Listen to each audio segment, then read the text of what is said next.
বাহিরে ঝুম বৃষ্টি পড়তেছে। এই টাইমটাতে কিন্তু অনেক কিছু খাবার খেতে মনে চায়। অনেকক্ষণ ধরে ভাবছি কি করব।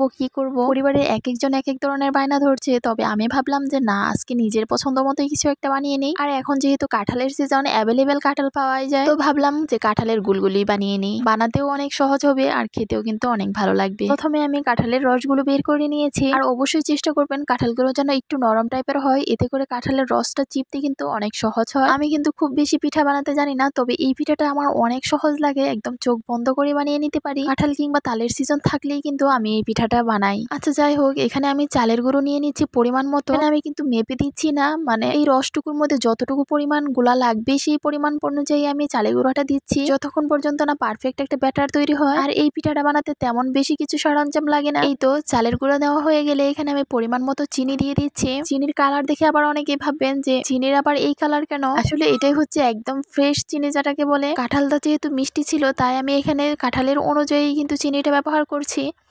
তারপরে এখানে আমি দিয়ে দেব 2 চামচ পরিমাণ মিষ্টি সস।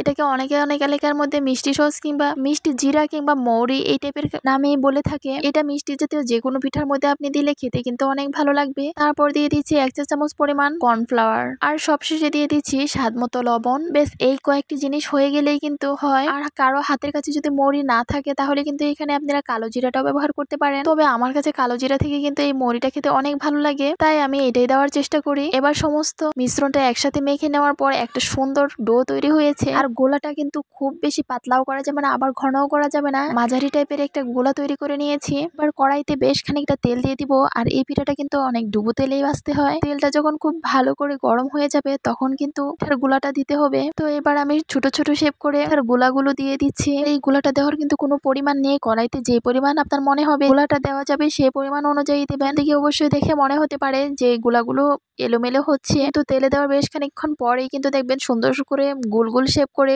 ভেসে উঠছে উপরের দিকে। তখন একদম হালকা করে উল্টিয়ে দেবেন। আর একসাথে জটলা থাকলেও সমস্যা নাই, কিছুটা ভাজার পরেই এমনিতেই কিন্তু হালকা করে নেড়ে দিলেই ছুটে যাবে। এগুলোকে এবার লাল লাল করে ভেজে নেব। আর পিঠা ভাজার সময় কিন্তু একদম হাই হিট দেওয়া যাবে না, এতে করে উপর দিয়ে কালার চলে আসবে, ভিতরটা কিন্তু কাঁচা থেকে যাবে। আর এই তো দেখতেই পাচ্ছেন কত সুন্দর একটা কালার চলে এসেছে। এই পর্যায়ে এবার পিঠাগুলো আমি তুলে নেব। পিঠাগুলো ভাজার সময় এত সুন্দর একটা স্মেল বের হচ্ছিল। রেসিপি ফলো করে আপনিও খুব সহজে বানিয়ে নিতে পারেন এই পিঠাগুলো। আর এই তো সবগুলো পিঠা আমি একটা প্লেটে নিয়ে নিয়েছি। পিঠেগুলো উপর দিয়ে যেমনই ক্রিস্পি ছিল, ভেতরটা একদমই সফট ছিল। আর কালারগুলো কিন্তু একদম পারফেক্ট এসেছে। এই তো দেখুন ভিতরের সাইডটা কিন্তু একদম কেকের মতো ঝুরঝুরে টাইপের হয়েছে। ভিডিওটা কেমন লেগেছে অবশ্যই জানাবেন। ভালো লাগলে লাইক, কমেন্ট, শেয়ার দিয়ে পাশে থাকবেন। আল্লাহ হাফেজ।